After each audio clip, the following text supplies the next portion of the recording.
स्वामी जी, हमारी सत्संग बहुत सुंदर चल रही है। तो मेरा अगला प्रश्न जो मस्तिष्क में आ रहा है वो आ रहा है अंतःकरण। अंतःकरण के अंदर मन, बुद्धि, चित्त और अहंकार से जो अंतःकरण की जो परिभाषा होती है, तो किस तरीके से अंतःकरण बनता है। और खास तौर से एक कंफ्यूजन मेरे मस्तिष्क के अंदर है कि बाह्य जो अंतःकरण की आपने बात कही कि जिसके अंदर जो है वो हमारा वचन और एक्शन यानी काया, और मन उसमें साइलेंट है। दिए मन का फिर क्या रोल रहा, क्योंकि दो ही बाह्य में आते हैं और भीतरी में बनाते हैं लाइव वगैरह में। तो खास तौर से मन छूटा है, उसका मैं कारण जानना चाहता हूं। और इसको आप जो है प्रतिष्ठित आत्मा के साथ में और जोड़िए इसको, क्योंकि अंतःकरण जो प्रतिष्ठित आत्मा का भाग है, हमारे श्रोताओं को और विस्तृत रूप से प्रतिष्ठित आत्मा का बहुत इंटरेस्ट है, क्योंकि ये नई खोज है, नई बात है। इसको प्रतिष्ठित आत्मा के साथ जोड़ करके समन्वित रूप के अंतःकरण और प्रतिष्ठित आत्मा के बारे में बताइए। सबसे बड़ी बात यह है कि हमने अगले एपिसोड के अंदर ज्ञान और दर्शन के बारे में विस्तार से बताया था कि मिथ्या ज्ञान, मिथ्या दर्शन क्या है, जो अज्ञान का हिस्सा है। मिथ्या ज्ञान का मतलब होता है आत्मा को ही नहीं मानना, नहीं समझना, आत्मा की ही क्वालिटी को नहीं समझना, स्वीकारना, इसको मिथ्या ज्ञान कहते हैं। और मिथ्या दर्शन का मतलब होता है कि हम इस दुनिया के सनातन सत्य को कुदरत और कुदरती कानून और कुदरती रचना के रूप में नहीं मानना और रिलेटिव सत्य को ही सनातन सत्य मानना, ये मिथ्या दर्शन है। मगर जो तीसरा था मोहनीय कर्म, ये भी अज्ञान का ही एक भाग है। मोहनीय कर्म शब्द क्यों आया? जब आत्मा में ही अनंत सुख है तो मोहनीय कर्म के रूप में क्यों आया? तो कहने का मतलब यह है, जहां तक प्रतिष्ठित आत्मा के पास अज्ञान है, 5 इंद्रियों का ज्ञान है, 5 इंद्रियों के माध्यम से जो दिखता है उसका ज्ञान है, वहां तक ये प्रतिष्ठित आत्मा 5 इंद्रियों के माध्यम से बाहर ही सुख ढूंढने का प्रयास करती रहेंगी कई अवतारों से। इसी को कहते हैं मोहनीय कर्म। यानी आत्मा के अलावा दुनिया की कोई भी चीज में सुख है ऐसा मानना, ऐसे प्राप्त करने का प्रयास करना, ऐसी भावना करना, और जब उनका फल आता है तो अनुभव करना कि उसमें से सुख मिला, ये सब मोहनीय कर्म का हिस्सा है।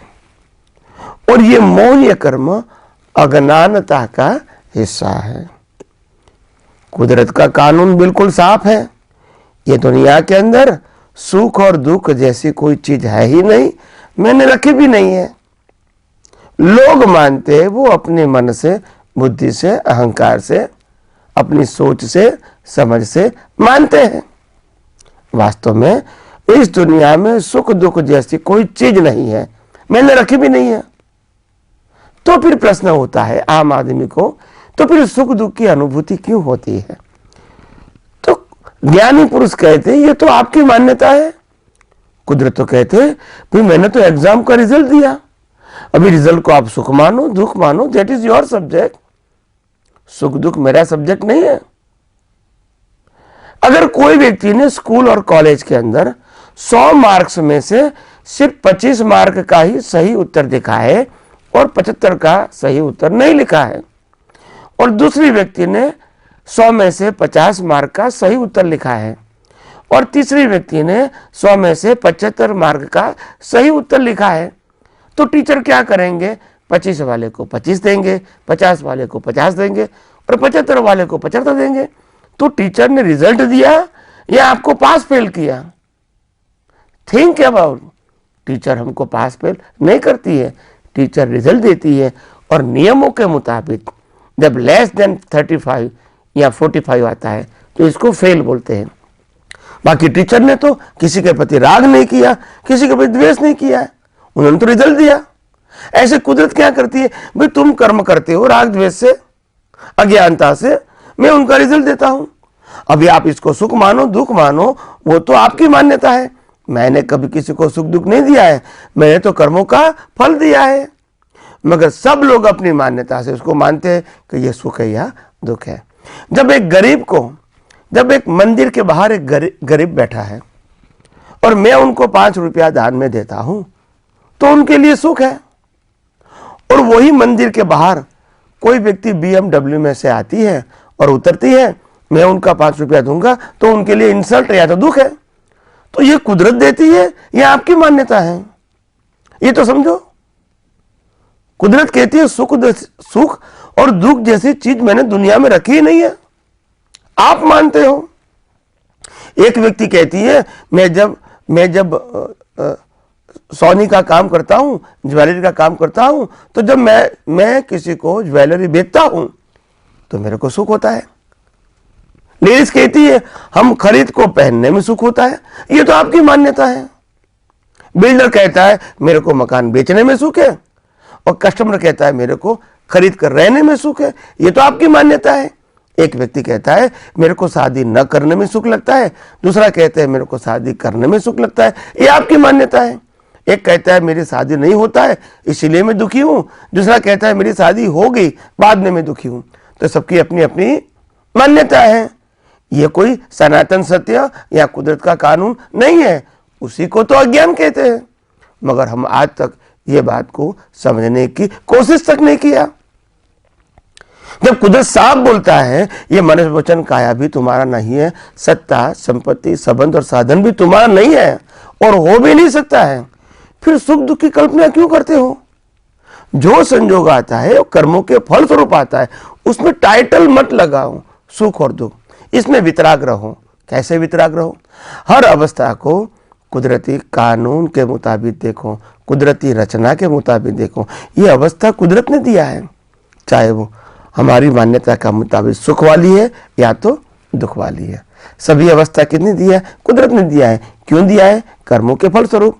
तो कुदरती रचना के रूप में स्वीकार करो, कुदरती कानून के रूप में स्वीकार करो, तभी तो राग द्वेष नहीं होगा, तभी को मालिक की भाव और कर्ता भाव में नहीं होगा। नहीं तो ये राग द्वेष होगा, मालिक की भाव कर्ता भाव होगा, नए कर्म बनेंगे तो कर्म फल के लिए जन्म मरण भी कुदरत ही देंगे। तो इसीलिए ये आध्यात्म विज्ञान के अंदर ये 3 बातों को, ज्ञान आवरण, दर्शन आवरण और मौनीय कर्म, तीनों का एक नाम है अज्ञान। और वो अज्ञान के आधार से हम आत्मा की अनंत शक्ति और आत्मा के अस्तित्व को हम अनुभव नहीं कर सकते, उसका नाम है अंतराय कर्म। ये 4 कर्म को जैन परिभाषा में घाती कर्म बोलते हैं, जो आत्मा की अनंत शक्ति को घात करता है, आत्मा के अस्तित्व को घात करता है। और ये अगर 4 कर्म खत्म हो गए, अज्ञानता खत्म हो गई, उसी को तो केवल ज्ञान कहते हैं। भले ही बाकी के 4 कर्म, नाम कर्म, गोत्र कर्म, वेदनीय कर्म, आयुष्य कर्म, इसका एक नाम है अघाती कर्म, जो आत्मा का अस्तित्व और अनंत शक्ति का वो घात नहीं करते हैं। ये 4 प्रकार के कर्म है, अघाती कर्म, नाम कर्म, गोत्र कर्म, वेदनीय कर्म, आयुष्य कर्म। ये तो मन वचन काया से भुगतान करने का है, इससे आत्मा से कोई मतलब नहीं है। वो तो अज्ञानी को भी होगा, ज्ञानी को भी होगा और केवल ज्ञानी को भी होगा, क्योंकि ये तो बॉडी की बात है। आप समझे? तो इंपॉर्टेंट बात है ये है, जहां तक अज्ञान है वहां तक जन्म मरण है और वहां तक हमको ये दुनिया में घूमना ही है।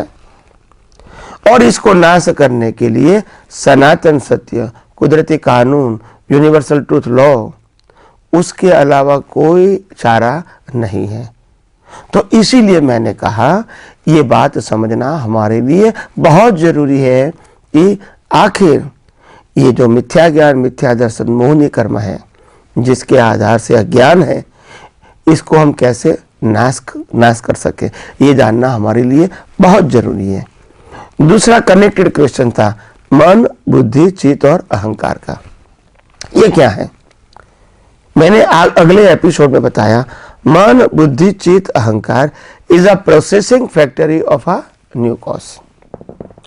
तो आप इसको एक नाम बताओगे तो इसको अंतःकरण भी बोलेंगे, और दूसरा एक नाम बताओगे तो उसको मन भी बोलेंगे। मन के ही 4 फेसिस है, मन बुद्धि चित्त अहंकार, वो मन का ही 4 फेसिस है, 4 चीज नहीं है, 4 प्रकार का रोल है। वही मन विचार करता है, वही मन बुद्धि के उपयोग करता है, लाभ है नुकसान, वही मन के अंदर चित्त है जो ज्ञान दर्शन के रूप में आता है, और वही मन के अंदर अहंकार है। ये चारों फेसिस है मन का। और इसीलिए हमारे धर्म ग्रंथों में भी लगाया है, मन ही बंधन और मुक्ति का कारण है। मन ही बंधन और मुक्ति का कारण भी मन ही है। अगर मन के अंदर सही दृष्टि होगी, वही अज्ञान को नाश करेंगे, उनका भी अस्तित्व लाइव खत्म हो जाएगा। तो फिर मन नहीं होगा तो फिर नए कर्म कैसे बनेंगे? और जो पुराने कर्म है वो तो कुदरत संचालित करती है। जब नए कर्म नहीं बनेंगे, पुराने कर्म कुदरत खत्म कर देगी, तो आत्मा कहाँ जाएगा? मोक्ष में जाएगा, क्योंकि नए कर्म तो बने नहीं है। यही तो मुक्ति का मार्ग है। उसमें न त्याग है, न ग्रहण है, न कुछ पाना है, न कुछ खोना है, न मेरा है न तेरा है, न क्रिया मेरी है न तेरी है। ये सब कुछ बातें हमने अभी तक रैंडम जानी थी। तो अभी जो मैंने कहा 2 प्रकार का अंतःकरण है, उसमें से चार्ज और डिस्चार्ज बताया। तो जो चार्ज मन बुद्धि चित्त अहंकार है, उसमें प्रोसेस होती है, वो प्रोसेस से स्पीच और एक्शन का बीज होता है। नेक्स्ट बर्थ में जो प्रोसेस हुई वो अंतःकरण या डिस्चार्ज हो गया, एज इट इज रेडीमेड, और स्पीच और एक्शन का संजोग कुदरत देती है। ऐसे हमारा जीवन चलता रहता है। तो ये कॉज एंड इफेक्ट इससे होता है। हमको जो लाइव अंतःकरण है, लाइव मन है, इसके अंदर जो अज्ञान है, इसको ही मिटाना है। डिस्चार्ज वाले का अंतःकरण, वही बाह्यकरण, वो आज का हमारा सब्जेक्ट नहीं है, क्योंकि अभी ये मन वचन काया का क्रिएटर ऑपरेटर डिस्ट्रॉयर नाउ कुदरत है। जो भी आपके मन में होगा वही स्पीच और एक्शन के संजोग कुदरत देंगी। तो ये ऑटो मोड एंड मैकेनिकल रहेगा, और इसीलिए उसको ज़्यादा जानने की ज़रूरत नहीं है। मगर दुनिया के लोग बाह्य अवस्थाओं को भी जानने में इतने डीप हो गए ताकि उनका जो रूट है वो न जान सके और नहीं उसमें अंतिम सत्य तक वो जा सके। तो आइए हम सब यही आध्यात्म विज्ञान को और गौर से और डीप से और यथार्थता से समझने की कोशिश करें और अपनी दृष्टि को धन्य बनाए, परिपक्व बनाए।